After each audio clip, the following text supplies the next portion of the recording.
नमस्कार। आज मैं फिर आपके सामने अपराध की एक और घटना लेकर आया हूँ। आज के अपराध की घटना भी हालिया है, हाल फिलहाल की है। आज का अपराध किसी दूसरे का किया हुआ अपराध नहीं है, खुद पर किया हुआ अपराध यानी आत्महत्या है। लेकिन परिस्थितियों का जिक्र मैं आपसे करना चाहूँगा। बात वही अपने उत्तर प्रदेश की है। जिला है बरेली, थाना है भोजीपुरा।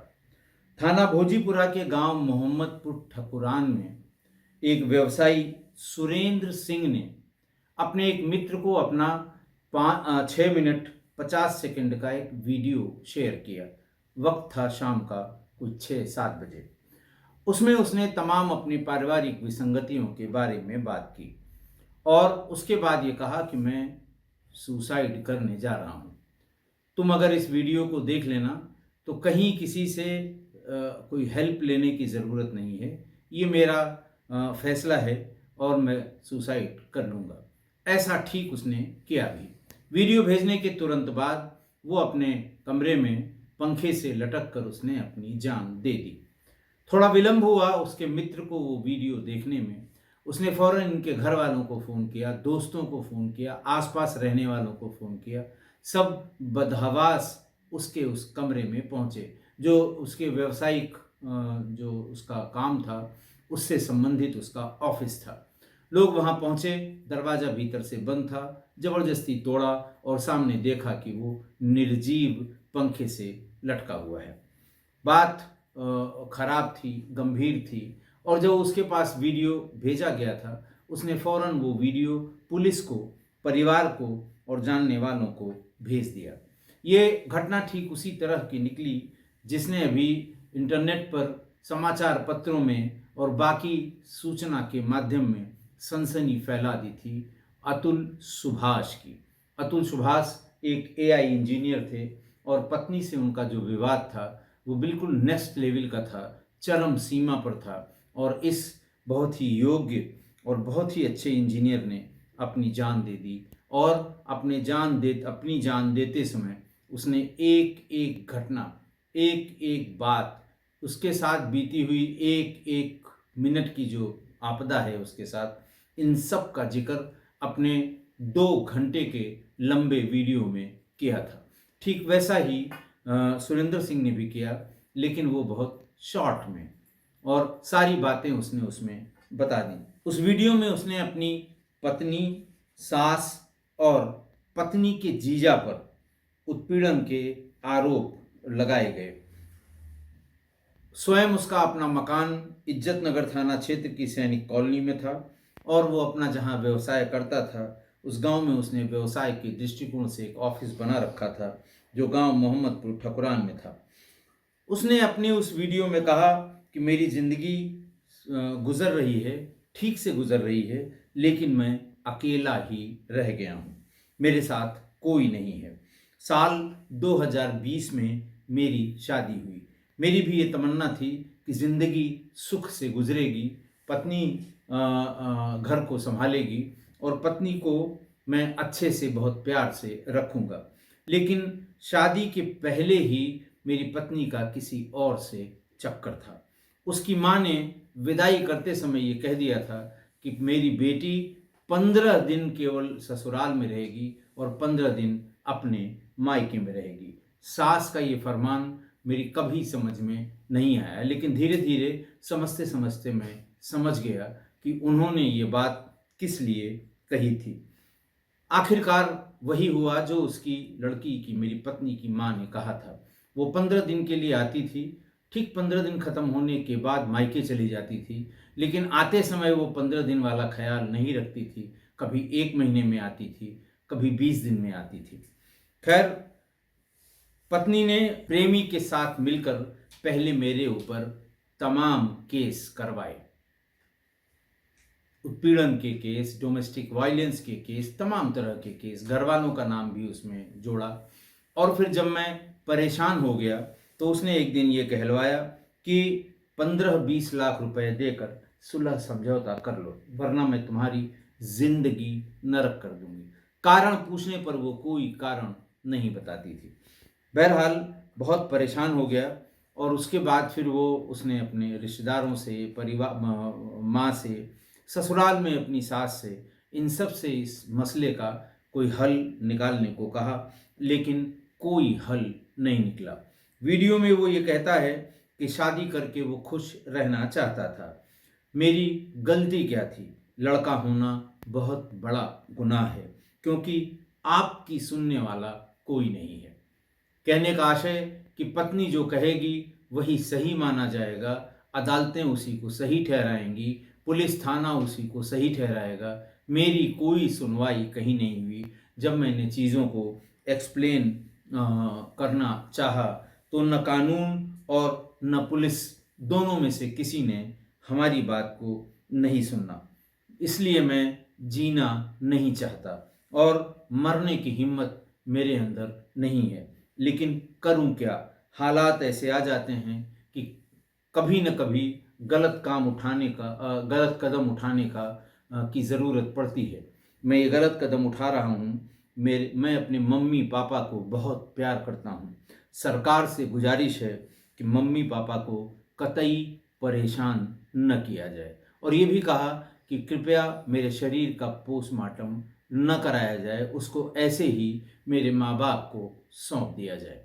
ये अपनी वीडियो में कही गई इस बात में उसका दर्द झलकता है, अपने माँ बाप के प्रति उसका प्यार झलकता है, अपनी पत्नी और ससुराल वालों के प्रति उसका गुस्सा झलकता है। बात बात पर प्रताड़ित होना, हर छोटी बात पर मुकदमा लिखा जाना। एक बार का उसने जिक्र किया है और बाद में लोगों ने भी बताया कि एक बार इसके घर पर, जहां पति पत्नी दोनों रह रहे थे, प्रेमी आ टपका और आते ही उसने सुरेंद्र सिंह के साथ मारपीट शुरू कर दी।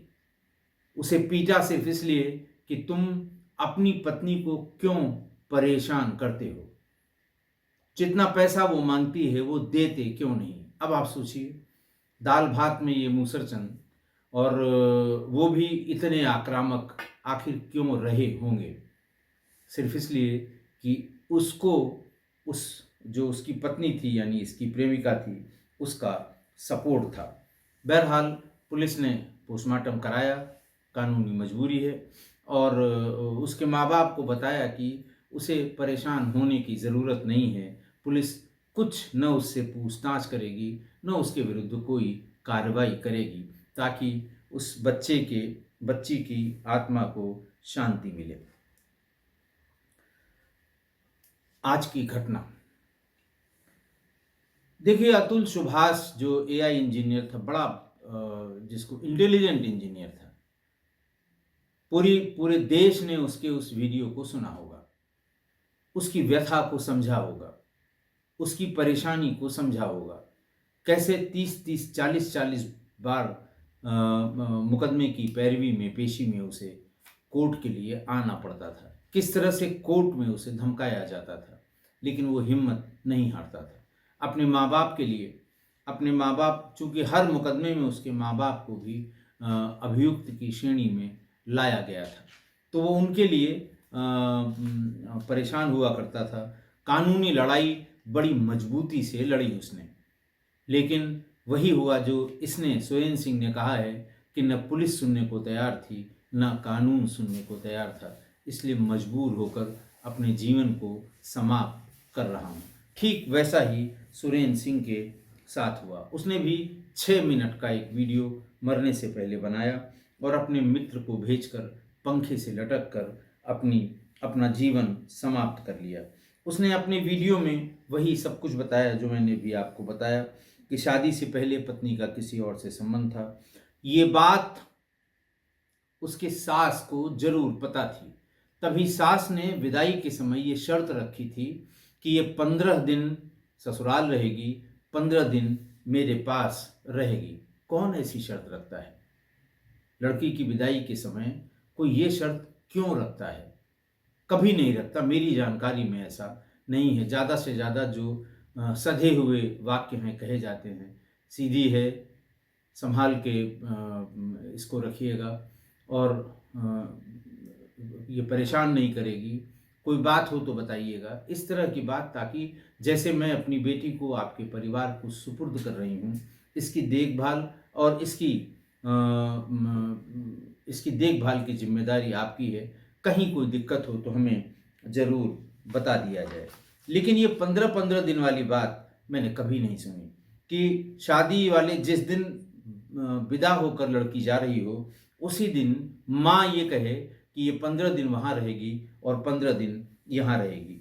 यानी मायके में जब वो रहेगी तो स्वतंत्र रहेगी, और जब स्वतंत्र रहेगी तो प्रेमी के साथ उसका मिलना जुलना बना रहेगा। और 15 दिन जब वो ससुराल में पति के घर रहेगी तो ज़रूरत का सारा सामान और पैसा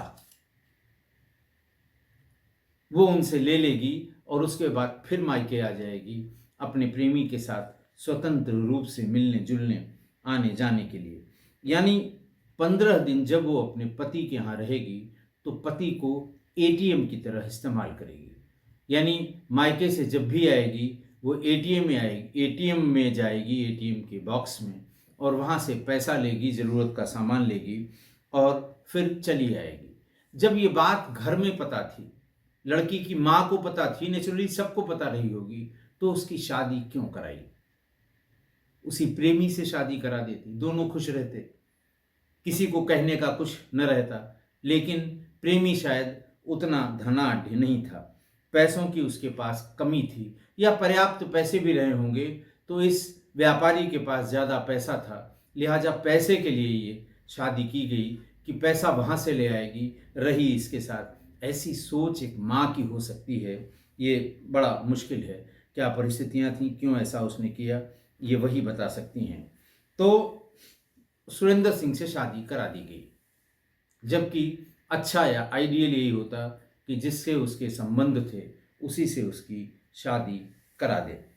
लेकिन ये कैसी माँ थी, ये मैं नहीं समझ पा रहा हूँ, कि जो लड़की के जीवन से ऐसा खिलवाड़ कर रही थी, और लड़की के शादी के बाद भी इतना दखल उसकी शादीशुदा ज़िंदगी में। तुम कितने दिन वहाँ रहोगी, तुम कितने दिन यहाँ रहोगी, तुम खाना बनाओगी कि नहीं बनाओगी, चाय बना के तुम्हें सास ससुर को देना है कि वो बना के तुम्हें दें, पति क्या क्या करता है, तुम सब काम नहीं करोगी। ये बड़े पॉपुलर से टिप्स हैं जो ज़्यादातर माँ अपनी ब्याही गई बेटी को उसके ससुराल में रहने के दरमियान देते हैं।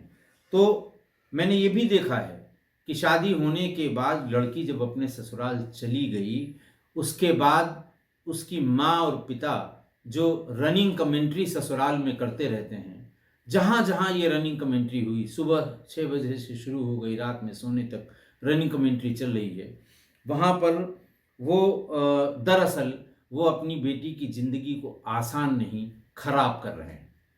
अपनी बेटी की ज़िंदगी के साथ खिलवाड़ कर रहे हैं। और इस तरह से लड़कियां कभी इंडिपेंडेंट होकर अपने पति के साथ जीवन निर्वाह नहीं कर पाती, न कर पाएंगी, क्योंकि हर चीज़ में उनकी माँ का इनपुट रहेगा, ऐसा करो, ऐसा मत करो, ये सब्जी बनाओ, ये बिल्कुल मत बनाओ। अरे भाई, वो शादी होके गई है, पूरे परिवार के साथ गई है, परिवार को, उस माहौल को समझने दीजिए। आपके यहाँ हो सकता है चावल एक ही टाइम बनता हो, और जहाँ वो गई हो सकता है दोनों समय बनता हो।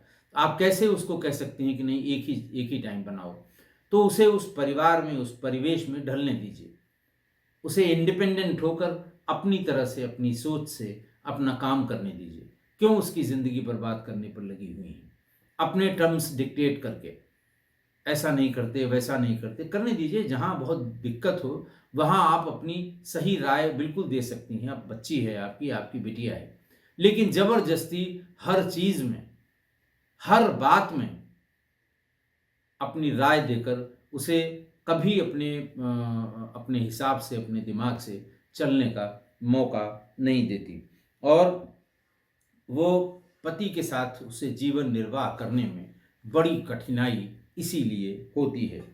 शादी के बाद जब लड़की ससुराल चली जाए तो उसे अपनी बुद्धि से, अपनी सामर्थ्य से परिवार को चलाने की आज़ादी होनी चाहिए। अब उसका परिवार है, वो उसके सास हैं, ससुर हैं, देवर हैं, जेठ हैं, भाभी हैं, बहुत से लोग हैं वहाँ पर, बच्चे भी होंगे। किससे क्या बात करनी है, किसे कैसे ट्रीट करना है, उनकी ज़रूरत क्या है, उस नई बहू से अपेक्षा क्या है, इन सब का संतुलन बना के उसे अपना काम करने के लिए उसे इंडिपेंडेंट होने दीजिए, स्वतंत्र रूप से सोचने दीजिए, स्वतंत्र रूप से काम करने की छूट दीजिए। वो अपने आप ऊंच नीच जो होगी उसे वहाँ पर, वहाँ भी ससुराल में भी समझाने वाले लोग होते हैं, समझा देंगे। और आखिरकार सदियों से इस तरह से ये व्यवस्था चली आ रही है और चलती रहेगी। कब टेलीफोन थे, कब मोबाइल थे, आज से 50 साल पहले जब लड़की को घर से विदा कर दिया गया तो चिट्ठियों से ही हाल पता मिला करता था। कौन रोज रोज बताता था कि आज गोभी की सब्जी बनाई है तो आज कढ़ी बना दो, आज फलाना बना दो, क्यों बनाओगी, सास को बनाने दो। इस तरह की बात करके उसके जीवन को कतई खराब नहीं करना चाहिए। जहाँ बहुत ज़रूरी हो वहाँ पर सही और आवश्यक राय और सलाह दीजिए। अनावश्यक कहीं हर काम में अपनी अपनी बात मत मनवाइए। हर काम में अपनी राय जो उस परिवार को सूट न करती हो वो मत दीजिए। आशा है आप मेरी बात से सहमत होंगे। आज के लिए इतना ही। बहुत बहुत धन्यवाद।